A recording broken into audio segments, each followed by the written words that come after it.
Assalamualaikum warahmatullahi wabarakatuh. Apa kabar anak ibu semuanya? Alhamdulillah sehat kan? Baiklah, sebelum kita memulai pembelajaran, sebaiknya anak ibu lihat di sekitarnya. Apakah ada sampah di sekitar kita?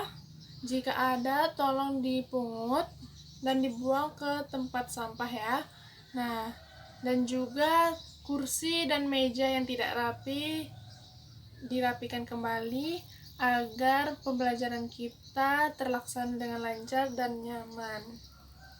Nah, silakan anak ibu. Ya, sudah bersih ya. Nah, sebelum kita memulai pembelajaran, ada baiknya ketua kelas memimpin doa. Nah, sebelum itu silakan ketua kelas.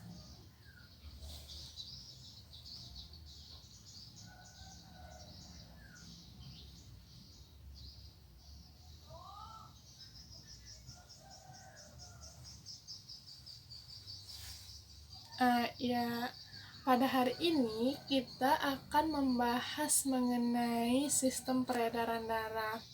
Nah, sebelum itu Ibu ingin mengambil daftar hadir terlebih dahulu ya.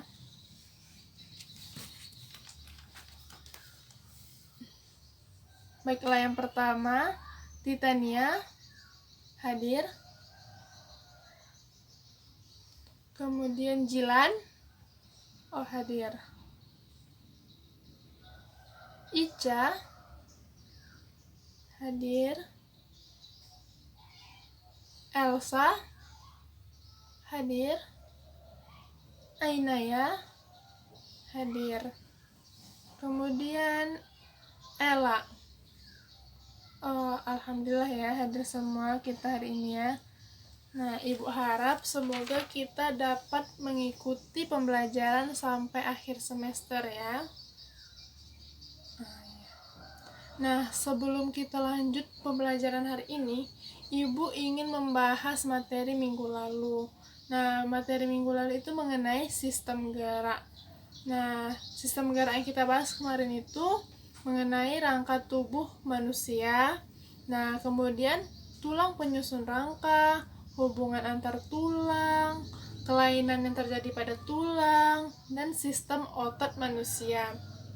Nah, di sini Ibu ingin salah satu di antara kalian yang bisa menjelaskan atau menyebutkan fungsi-fungsi dari rangka bagi tubuh manusia. Siapa yang mau? Iya, silahkan Jilan. Iya, benar yang dikatakan Jilan ya. Fungsi dari rangka tubuh bagi manusia yaitu sebagai penopang tubuh. Nah, dan juga tempat melekatnya otot yang memungkinkan terjadinya gerakan. Nah, selain itu, rangka tubuh ini juga untuk melindungi organ yang ada di dalam tubuh manusia. Nah, fungsi selain itu fungsinya yaitu tempat pembentukan sel-sel darah merah. Nah, itu beberapa fungsi dari rangka ya, betul yang dikatakan oleh Jilan. Nah, selanjutnya yaitu Ibu harap ya di antara anak-anak Ibu untuk melengkapi catatan mengenai materi-materi yang Ibu bahas sebelumnya. Nah, di sini Ibu akan mengambil 20% dari materi yang telah Ibu ajarkan akan masuk ke dalam soal ujian akhir semester.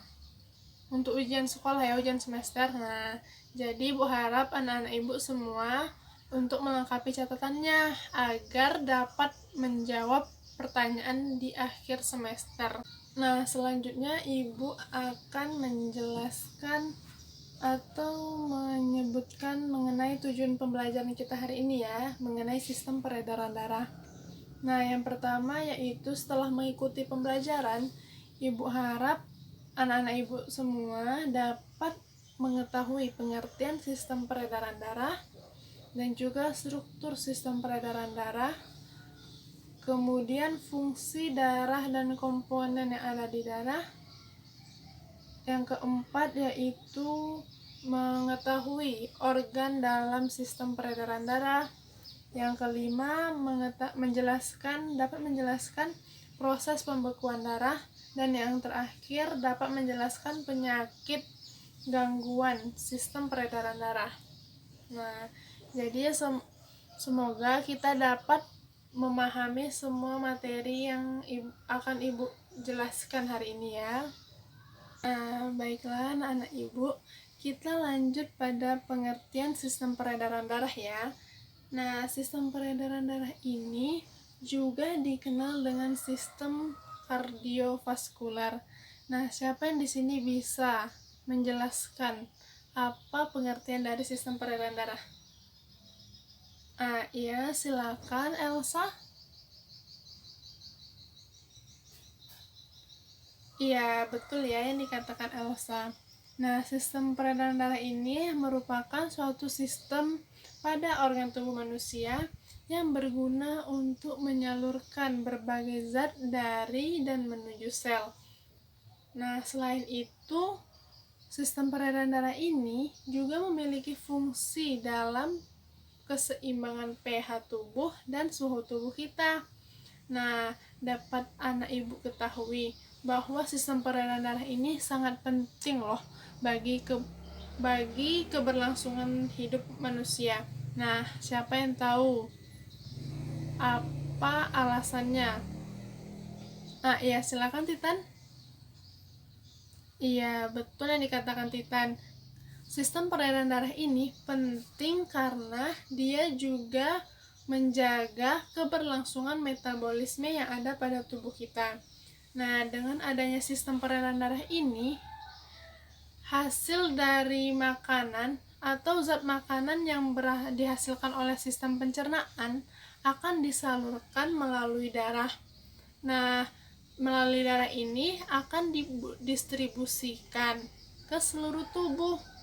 Nah, selain itu juga darah ini juga mengangkut oksigen dan karbon dioksida yang diangkut kemudian disalurkan ke seluruh tubuh melalui sistem peredaran darah ini. Nah, itu beberapa fungsi ya yang Ibu dapat jelaskan. Selanjutnya Ibu akan menjelaskan beberapa fungsi lagi mengenai sistem peredaran darah ini ya. Nah, sistem peredaran darah ini kan juga melibatkan darah. Darah merupakan cairan yang terpenting bagi tubuh kita. Nah, fungsi dari darah ini untuk mengangkut dan menyalurkan zat-zat penting dalam tubuh kita ke seluruh tubuh kita. Nah, ada beberapa fungsi dari sistem peredaran darah ini. Yang pertama yaitu berperan dalam mengangkut sari-sari makanan yang berasal dari usus dan akan disalurkan ke seluruh tubuh. Nah, yang kedua fungsinya yaitu untuk mengangkut oksigen yang berasal dari organ pernapasan yaitu paru-paru dan didistribusikan ke seluruh tubuh kita. Nah, selain itu juga berperan untuk menyalurkan karbon dioksida ke dari seluruh tubuh menuju paru-paru. Nah, fungsi yang ketiga yaitu memiliki fungsi untuk mengangkut hormon dari tempat produksinya dan akan disalurkan ke beberapa organ tubuh yang membutuhkannya. Nah, dari keempat itu kan sudah Ibu jelaskan. Nah, selanjutnya yaitu sama yang Ibu jelaskan sebelumnya. Fungsinya itu untuk menjaga kestabilan suhu tubuh agar suhu tubuh kita itu tetap berada di stabil antara suhu 35 sampai 36 derajat Celcius. Nah, kemudian sistem peredaran darah ini juga berperan untuk mengangkut sisa-sisa dari hasil metabolisme ke organ ekskresi yaitu ginjal. Nah, juga darah berfungsi untuk membunuh kuman yang masuk ke tubuh kita. Nah, itu ya fungsi dari sistem peredaran darah. sangat banyak sekali fungsi yang dapat kita ketahui.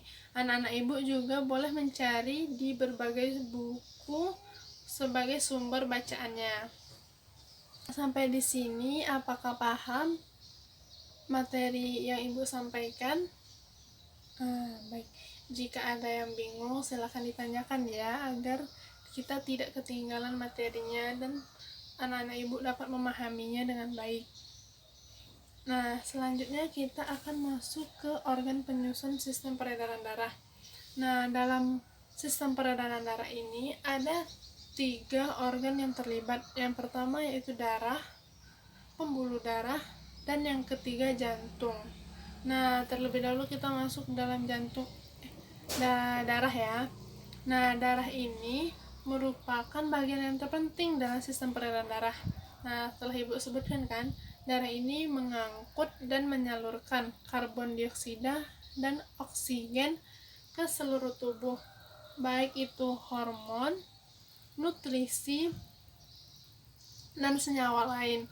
Nah, darah ini terbagi menjadi 2, yaitu plasma darah dan sel-sel darah. Nah, plasma darah ini berupa cairan yang berwarna kuning. Nah, plasma darah ini terdiri dari 90% air dan 10%-nya lagi yaitu zat-zat pelarut seperti protein darah, sari-sari makanan, hormon, antibodi, ataupun enzim dan zat sisa-sisa metabolisme ya. Nah, selain itu juga plasma darah ini berfungsi untuk mengantarkan nutrisi, gas baik karbon dioksida dalam bentuk asam karbonat dan juga sebagai sistem imun berupa antibodi. Nah, selanjutnya yaitu sel-sel darah. Nah, apakah anak ibu tahu ada berapa sel-sel darah yang akan kita bahas? Iya, betul, 3. Apa aja? Sel darah merah, sel darah putih, dan keping darah. Nah, di sini ibu ada contohnya mengenai komponen darah manusia. Nah, yang pertama kita akan bahas sel darah merah. Nah, sel darah merah ini berbentuk seperti bin konkav ya. Dia tidak memiliki inti dan dia mengandung hemoglobin. Nah, sel darah merah ini berfungsi untuk mengangkut oksigen dan menyalurkan karbon dioksida ke seluruh tubuh. Nah, selanjutnya yaitu sel darah putih. Nah, sel darah putih ini terbentuk melalui sumsum merah pada tulang limfa, pipih, dan juga kelenjar getah bening. Nah, sel darah putih ini berfungsi untuk membunuh suatu kuman pada penyakit dan berperan untuk membentuk antibodi dalam sistem imun. Nah, dapat anak-anak ketahui ya. Nah, selanjutnya yaitu keping darah atau trombosit. Nah, trombosit ini tidak memiliki inti sel.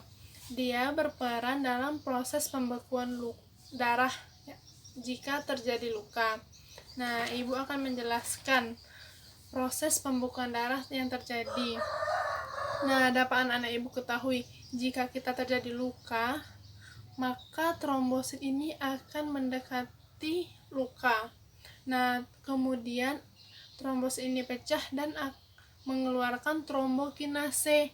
Nah, dengan adanya bantuan ion kalsium, nah trombokinase ini akan mengubah protrombin menjadi trombin. Kemudian trombin ini akan mengubah fibrinogen menjadi benang-benang fibrin. Nah, benang-benang fibrin ini yang akan membentuk jaring-jaring dan merangkap sel-sel darah yang mengalir sehingga sel darah merah dapat berhenti mengalir ketika terjadi luka. Nah, itulah proses dari pembekuan darah yang dilakukan oleh trombosit ini. Organ sistem peredaran darah yang kedua yaitu pembuluh darah. Nah, pembuluh darah ini adalah saluran yang mengalirkan darah. Nah, fungsinya yaitu menyalurkan darah atau membawa darah dari jantung ke seluruh tubuh maupun sebaliknya. Nah, ada 3 pembuluh darahnya, yaitu pembuluh arteri, pembuluh vena, dan pembuluh kapiler. Nah, yang pertama kita bahas yaitu pembuluh arteri. Nah, arteri ini adalah pembuluh darah yang keluar dari jantung. Nah, bagian yang terbesar dari arteri ini diberi nama aorta. Nah, bagian yang terkecil diberi nama arteriol. Nah, kemudian pembuluh vena. Pembuluh vena ini adalah pembuluh darah yang masuk ke jantung. Nah, bagian terbesar dari pembuluh vena ini disebut juga vena cava, dan bagian yang terkecil diberi nama venula. Nah, yang ketiga yaitu pembuluh kapiler. Pembuluh kapiler ini adalah pembuluh darah yang menghubungkan antara arteriol ya dengan venula. Nah, fungsi dari kapiler ini adalah berperan dalam pertukaran gas dan nutrisi antara jaringan tubuh dengan darah, dan antara alveolus dan darah. Nah, itu penjelasan dari Ibu mengenai pembuluh darah. Nah, selanjutnya yaitu jantung. Nah, jantung ini berfungsi untuk memompa darah ya ke seluruh tubuh. Nah, letaknya itu di dalam rongga tubuh yang dilapisi oleh selaput yang bernama perikardium. Nah, jantung manusia ini ada 4 ruang. Yang pertama atrium kanan, yang kedua atrium kiri, yang ketiga ventrikel kanan, dan yang keempat ventrikel kiri. Nah, anak-anak ibu tahu kan istilahnya apa itu atrium, apa itu ventrikel? Siapa di sini yang tidak tahu? Ya, silakan Titan. Ya, betul. Atrium itu adalah serambi, sedangkan ventrikel itu adalah bilik. Jadi, jangan sampai kebalik ya. Kebanyakan kadang kita lupa mengenai 4 istilahnya ini. Nah, itulah ketiga organ yang berperan dalam sistem peredaran darah. Ibu harap anak-anak ibu dapat mengingatnya. Nanti akan ibu lanjutkan pembahasannya di LKPD ya. Ibu akan beri latihan nanti. Nah, selanjutnya kita masuk kepada penyakit gangguan sistem peredaran darah manusia. Nah, di sini ibu akan mengambil 5 penyakit yang umum yang diderita pada sistem peredaran darah manusia. Nah, yang pertama yaitu anemia. Anemia ini merupakan penyakit kekurangan hemoglobin. Nah, penyakit anemia ini selain kekurangan hemoglobin, dia juga kekurangan sel darah merah. Nah, selain itu dia juga kekurangan volume darah itu sendiri. Nah, selanjutnya penyakit yang kedua yaitu leukemia. Leukemia ini sering juga disebut dengan kanker darah. Nah, penyakit leukemia ini disebabkan oleh kelebihan produksi sel darah putih yang jumlahnya dalam abnormal. Nah, selain itu sel darah putih ini juga memakan sel darah merah, sehingga produksi atau jumlah dari sel darah merah ini menurun. Nah, itulah sebabnya kan. Nah, selain itu juga hipertensi. Nah, hipertensi ini adalah tekanan darah tinggi. Nah, tekanan darah tinggi ini jika memiliki tekanan darah yang terlalu tinggi akan menyebabkan pembuluh darah yang pecah. Nah, jika seperti itu akan mengakibatkan kematian. Itu sangat fatal ya, anak. Nah, selanjutnya kebalikan dari hipertensi yaitu hipotensi, yaitu tekanan darah rendah. Nah, tekanan darah rendah ini gejala yang ditimbulkan seperti pusing, mual. Nah, yang kelima yaitu hemofilia. Nah, hemofilia ini adalah penyakit kelainan yang terjadi pada darah yang disebabkan oleh faktor genetik.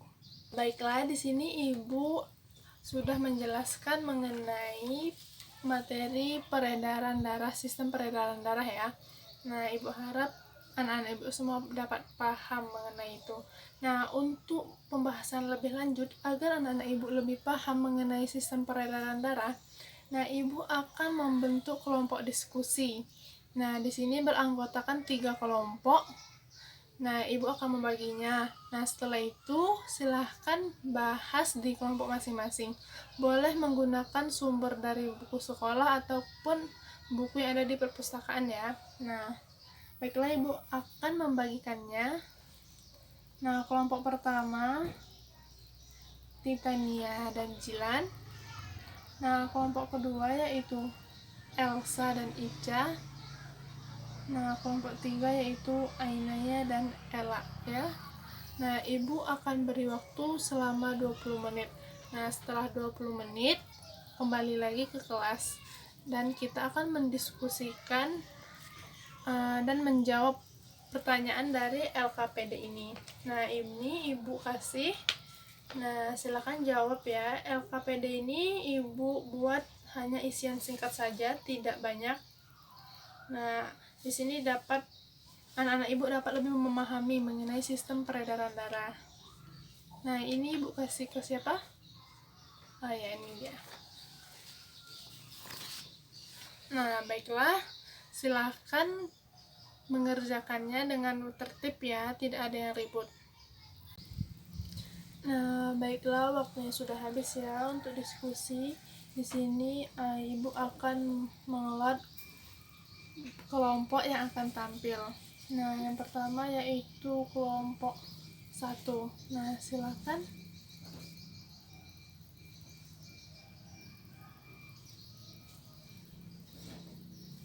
Ya betul. Beri tepuk tangan dulu ya untuk yang tampil. Nah, di sini Ibu akan setiap maju kelompok Ibu akan memberi penjelasan sedikit ya, sekaligus membenarkannya. Nah, tadi kelompok 1 membahas mengenai gambar ini ya. Nah, gambar mengenai anatomi jantung. Nah, di sini yang nomor 1 dijelaskan bahwa ini aorta. Nah, kemudian gambar nomor 2 ini dia adalah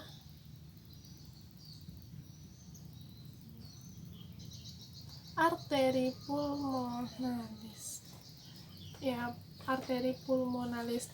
Nah, selanjutnya itu gambar nomor 3. Nah, gambar nomor 3 yaitu serambi kiri.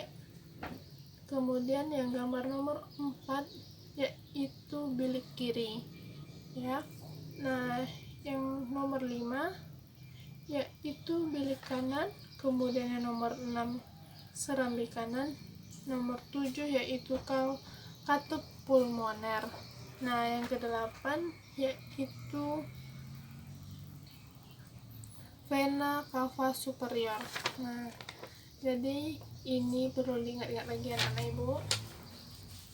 Nah, penjelasan dari kelompok 1 sudah tepat, betul, sesuai jawabannya dari Ibu ya. Nah, kemudian kita lanjut kelompok 2. Nah, silakan kelompok 2 membahas, silakan jelaskan ke depan ya mengenai perbedaan macam-macam pembuluh darah.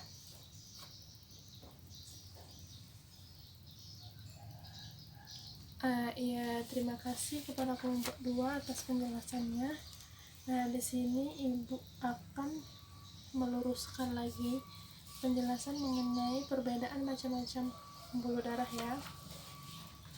Nah, dari yang Ibu dapatkan, nah sedangkan perbedaan pada arteri berdasarkan dinding. Nah, dinding pada arteri ini dia tebal, elastis. Kemudian pada pembuluh vena ini dia tipis dan kurang elastis. Nah, selanjutnya pada kapiler. Nah, pada pembuluh kapiler ini dia dindingnya tipis dan permeabel. Nah, selanjutnya darahnya. Nah, pada darah arteri ini darahnya banyak mengandung oksigen kecuali di paru-paru. Nah, kemudian pada pembuluh vena dia juga banyak mengandung karbon dioksida, bukan oksigen ya Nana Ibu. Nah, tetapi kecuali di vena dan di paru-paru dia tidak mengandung karbon dioksida. Nah, sedangkan pembuluh kapiler dia darahnya mengandung banyak oksigen. Nah, itu. Nah, selain itu berdasarkan letaknya ini arteri dia lebih ke dalam, sedangkan pembuluh vena itu dekat dengan permukaan. Nah, seperti yang ini kan kita nampak nih, ini pembuluh vena. Nah, selanjutnya yaitu pembuluh kapiler. Nah, pembuluh kapiler ini terletak di antara arteri dan vena. Nah, selain itu berdasarkan fungsinya, perbedaannya ya. Nah, perbedaannya yaitu pada arteri ini membawa darah yang kaya akan oksigen dari jantung menuju ke seluruh tubuh. Nah, sedangkan pembuluh vena ini berfungsi mengangkut darah yang sedikit mengandung oksigen kembali ke jantung. Nah, selanjutnya pembuluh kapiler. Nah, pembuluh kapiler ini kan sudah Ibu jelaskan tadi kan, yaitu berperan dalam pertukaran gas atau oksigen, nutrisi, dan juga sisa-sisa metabolisme. Nah, itu mengenai nomor 2 isiannya ya. Nah, beri tepuk tangan dulu kepada kelompok 2 yang telah menjelaskannya dengan baik. Nah, selanjutnya kita lanjut pada kelompok 3 ya. Kelompok 3 dia akan membahas pengertian tentang isian singkat mencocokkan gitu ya, mencocokkan pernyataan yang telah Ibu berikan di sini. Nah, baiklah, silakan kelompok 3 tampil ke depan.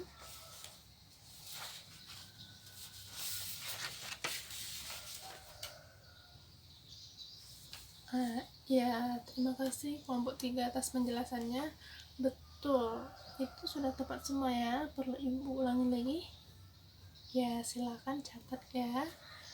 Nah, sekat yang pertama, sekat yang memisahkan antar ruang jantung disebut apa?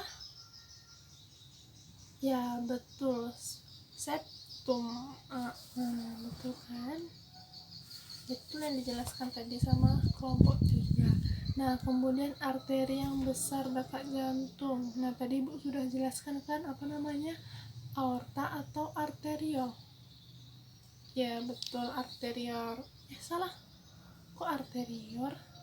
Aorta. Iya, Ibu tadi salah menyebutkannya ya. Nah, selanjutnya katup jantung yang berada di antara atrium kanan dan ventrikel kanan. Nah, tadi apa? Ventrikel bilik ya. Sedangkan atrium serambi. Yaitu apa? Katup tricus pidalis ya. Katup jantung yang berada di antara atrium kanan dan ventrikel kanan. Nah, sedangkan tekanan darah pada saat bilik jantung mengembang sehingga darah mengalir ke dalam bilik jantung disebut apa itu? Ya, betul, diastol. Nah, kemudian nama lain dari katup jantung apa itu? Valvula ya, valvula ya. Nah, selanjutnya katup jantung. Tadi kan katup jantung yang berada di antara atrium kanan dan ventrikel kanan. Nah, selanjutnya katup jantung yang berada di antara atrium kiri dan ventrikel kiri. Ya, betul, katup bicus pidalis namanya ya. Nah, yang terakhir yaitu tekanan darah pada saat bilik jantung menguncup sehingga darah terdorong keluar dari jantung. Ini kebalikan dari diastol. Apa itu? Sistol. Iya, betul, sistol ya. Nah, betul. Nah, ini ada yang keempat mengenai mekanisme peredaran darah besar dan darah kecil. Nah, di sini siapa yang mau menyebutkannya? Yang mau menjelaskan ke Ibu dan teman-temannya mengenai sistem peredaran darah kecil dan besar. Nah, silakan kepada Naya. Ya, maju.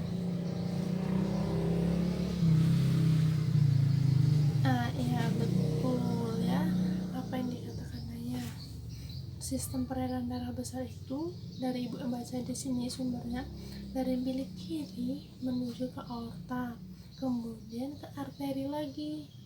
Nah, di sini ibu ada gambarnya. Nah, di sini ibu ada gambar mengenai skema sistem peredaran darah.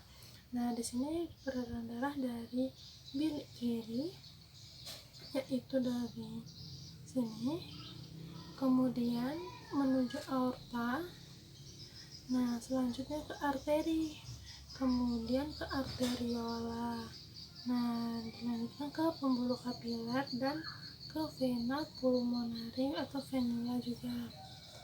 Nah, akan disalurkan ke paru-paru. Nah, kemudian melanjut ke vena cava superior dan vena cava inferior. Nah, kemudian ke serambi kanan atau atrium kanan. Nah, selanjutnya yaitu peredaran darah kecil. Nah, peredaran darah kecil ini siapa yang mau jelaskan? Ya, kepada Jilan silakan maju dulu. Ya, jelaskan.